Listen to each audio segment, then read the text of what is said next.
Alors, on va partager maintenant la parole de Dieu. Et je ne sais pas si vous avez, comme moi, fait attention à cette actualité de cette semaine, mais on a quand même une actualité particulière, marquée par la canicule, des records de chaleur ces derniers temps qui ont été franchis, avec tous les dérèglements que ça a pu occasionner. Donc, il n'y a pas qu'en France. En Alaska, par exemple, il y avait aussi des records de chaleur qui ont été... voilà.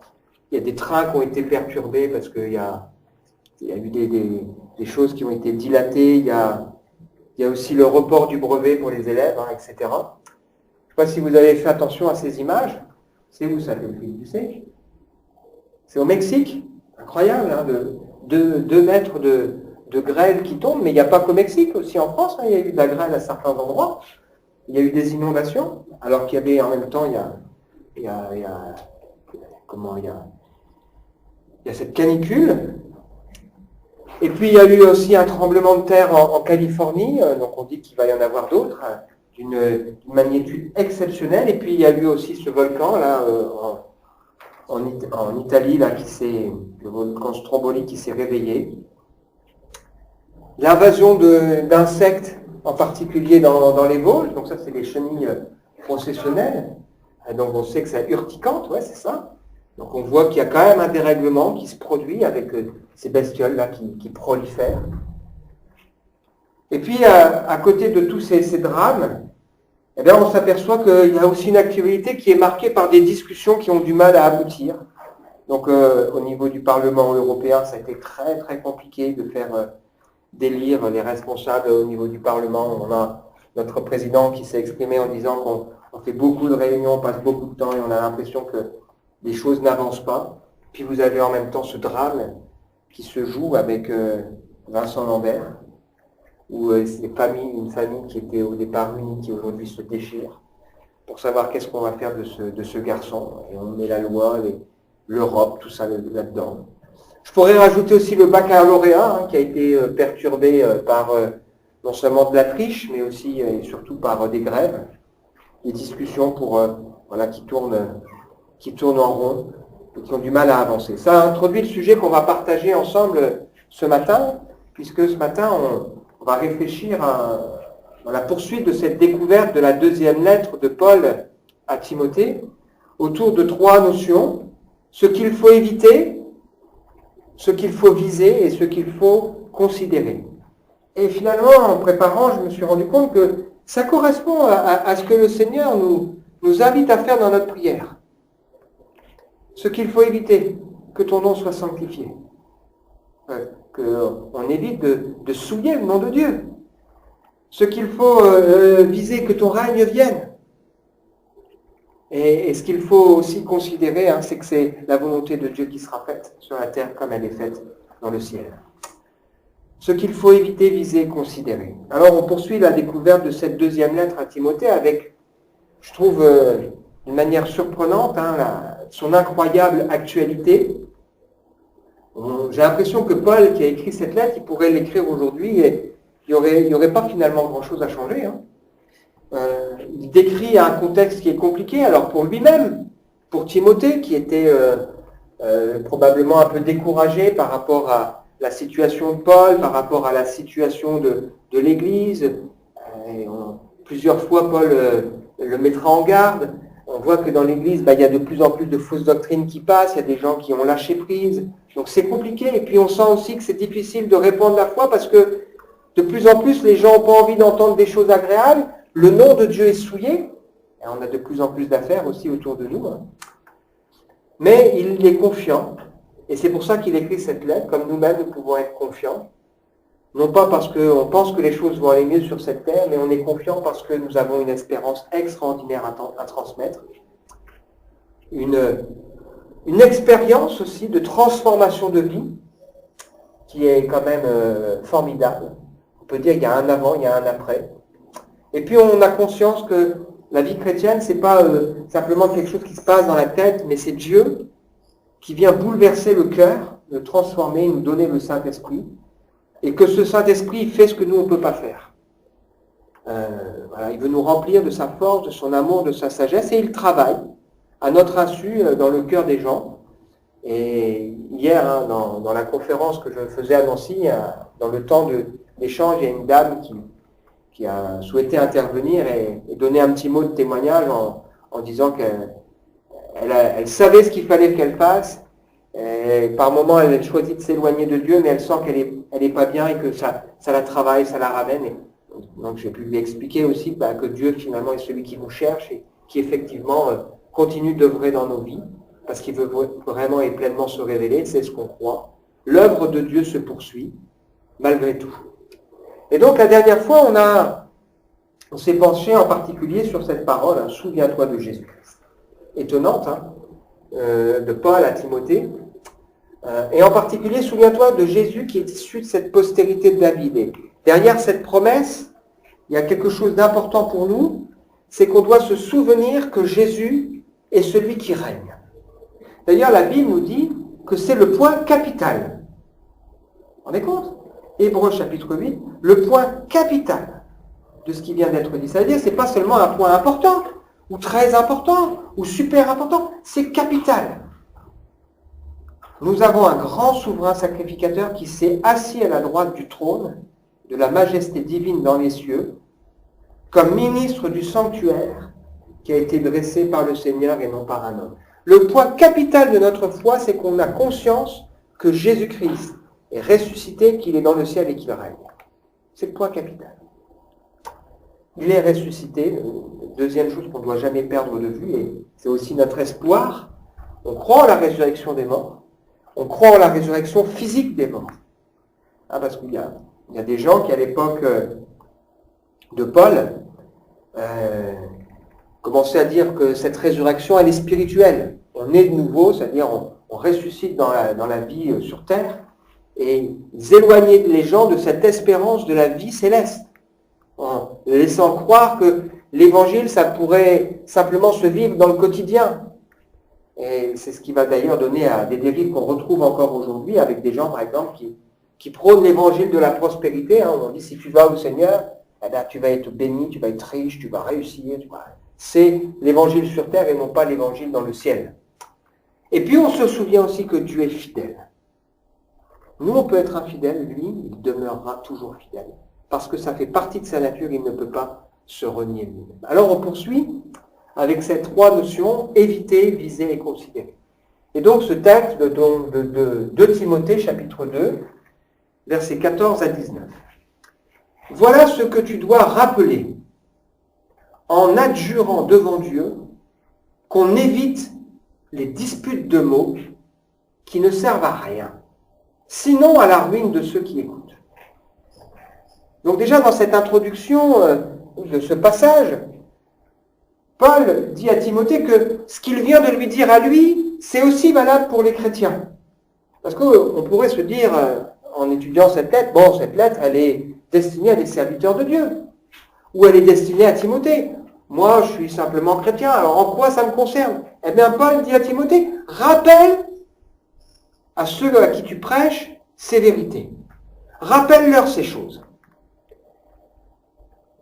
Efforce-toi de te présenter devant Dieu comme un homme qui a fait ses preuves, un ouvrier qui n'a pas à rougir et qui dispense avec droiture la parole de la vérité.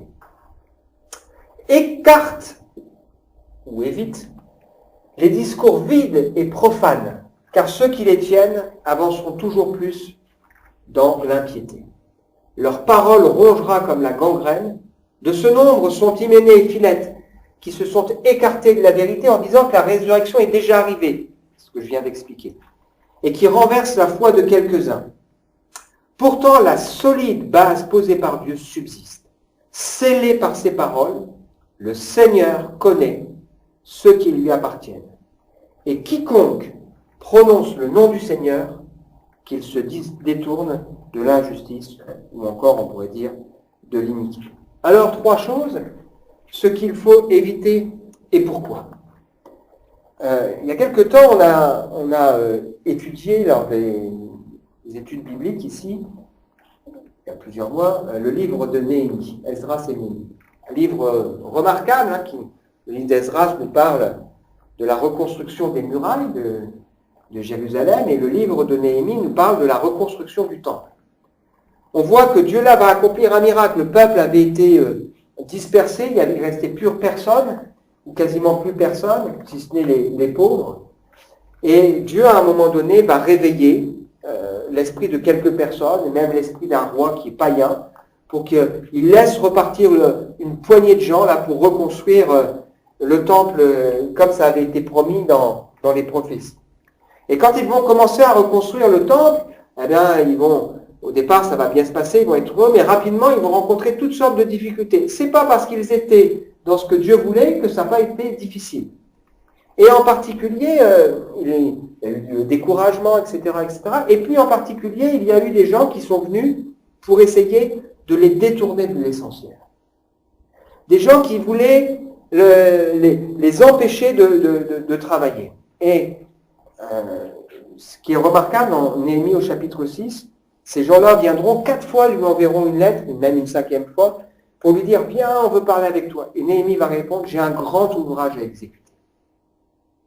Je ne veux pas descendre, le travail serait interrompu pendant que je le quitterai pour aller vers vous. » Donc un des pièges du diable, c'est de vouloir nous amener à considérer des combats qui ne sont pas les bons. De vouloir nous distraire par toutes sortes de choses qui nous éloignent finalement de l'essentiel. Et si vous regardez autour de nous, on le voit souvent quand il y a des gens qui commencent à s'approcher de Dieu comme par hasard. Il y a des choses qui arrivent dans leur vie ou des gens qui viennent les voir pour les empêcher de venir aux réunions, pour les empêcher de s'avancer vers le Seigneur. Alors, Paul met en garde Timothée et lui dit, il faut vraiment que tu fasses attention à éviter les disputes de mots et les discours vides et profanes. C'est une constance qu'on retrouve dans les lettres que Paul va écrire à Timothée et à Tite, en lui disant, il faut que tu fasses attention parce qu'à l'époque, il y avait beaucoup de gens qui venaient dans les églises et qui essayaient d'amener des discussions autour de choses qui n'avaient finalement pas de sens.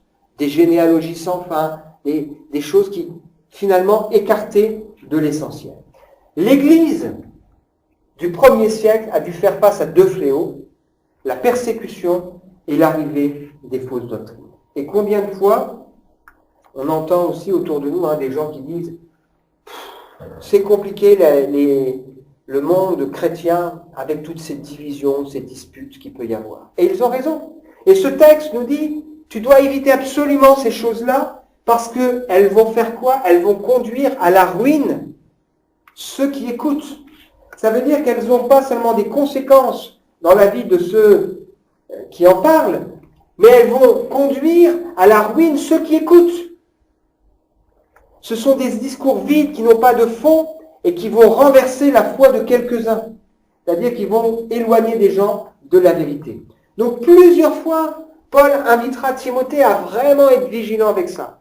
Première épître, chapitre 1er, verset 4, il dit « Ça produit des discussions qui ne font pas avancer la foi. » Au chapitre 1er, versets 5 et 6, ça égare. Ça conduit à un amour qui n'est pas pur et une conscience qui est flétrie.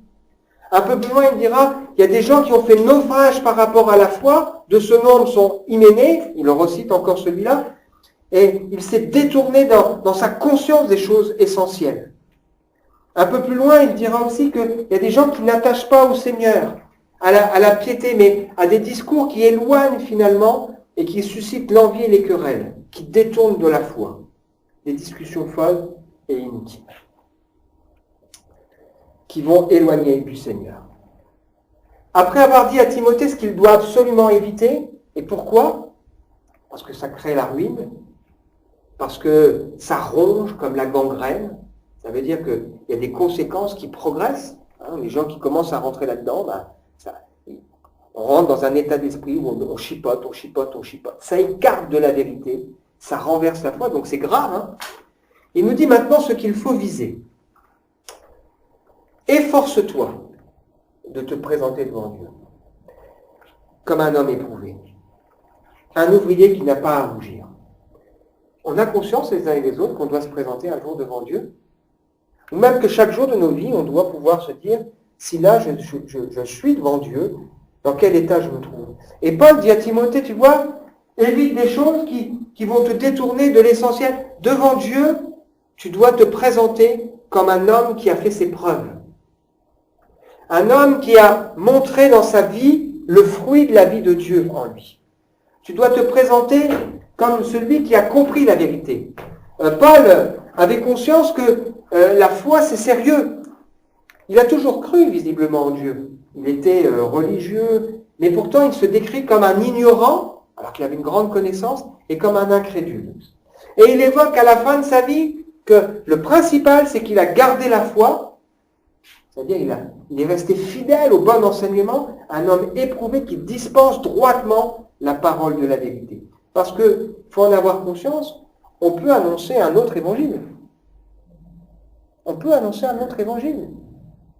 Paul dira, si même un ange du ciel venait vous annoncer un autre évangile, une autre bonne nouvelle, qu'il soit anathème, rejeté. On peut même annoncer un autre Jésus. C'est pas parce qu'on met Jésus, et Jésus il est mis à toutes les sauces aujourd'hui. Donc c'est pas parce que quelqu'un dit Jésus, Jésus, prie Jésus, que c'est le même Jésus que nous. Et il est important pour nous de ne jamais oublier que ce que nous devons viser, c'est d'être de bons soldats qui cherchons à plaire à son maître, qui recherchons son approbation. Et il y a ici un appel qui est individuel. C'est toi, il y a les autres, mais toi, tu dois te présenter devant Dieu comme un homme qui a fait ses preuves, qui n'a pas à rougir. Comment est-ce qu'on pourrait oser nous présenter devant le Seigneur? Dans la lettre qu'il écrira aux Corinthiens, ou dans cette église qui avait beaucoup reçu, mais dans laquelle il y avait des tensions, des divisions, parce que certains disaient « moi je suis de Paul, moi d'Apollos, moi de Pierre, etc. » Le Seigneur nous rappelle que nous sommes ouvriers avec lui. Et qu'on doit construire sur le fondement, ce fondement c'est Christ, mais on doit faire attention aux matériaux avec lesquels on construit. Et il évoque l'idée que le feu éprouvera les matériaux, l'œuvre de chacun.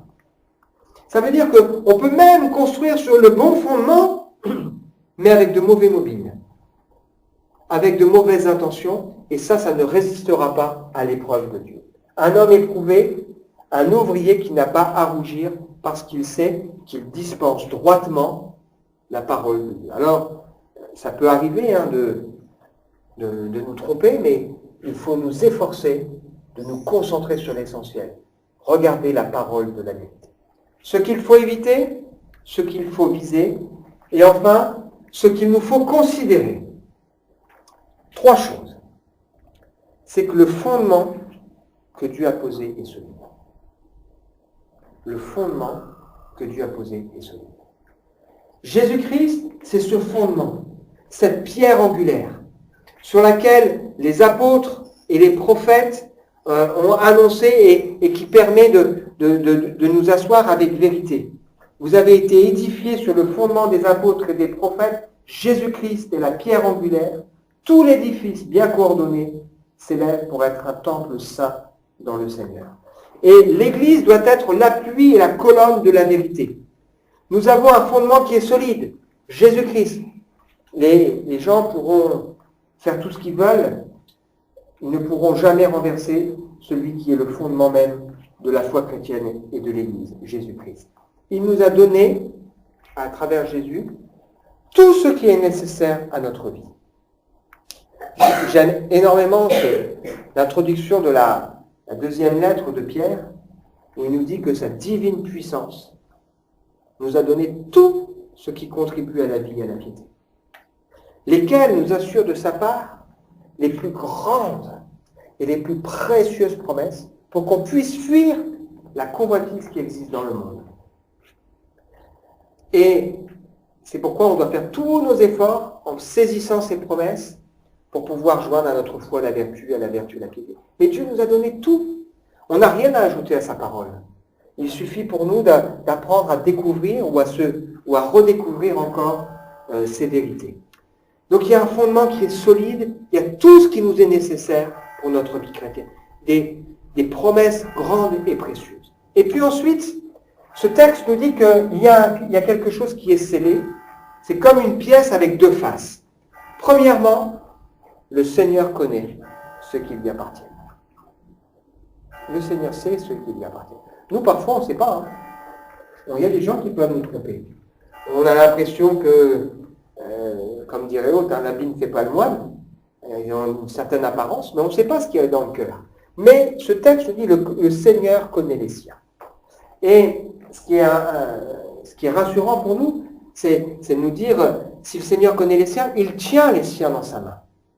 Et il y a cette promesse que personne ne pourra nous ravir de sa main, et que celui qui a commencé en nous cette œuvre, c'est-à-dire Jésus-Christ, eh bien il achèvera cette œuvre.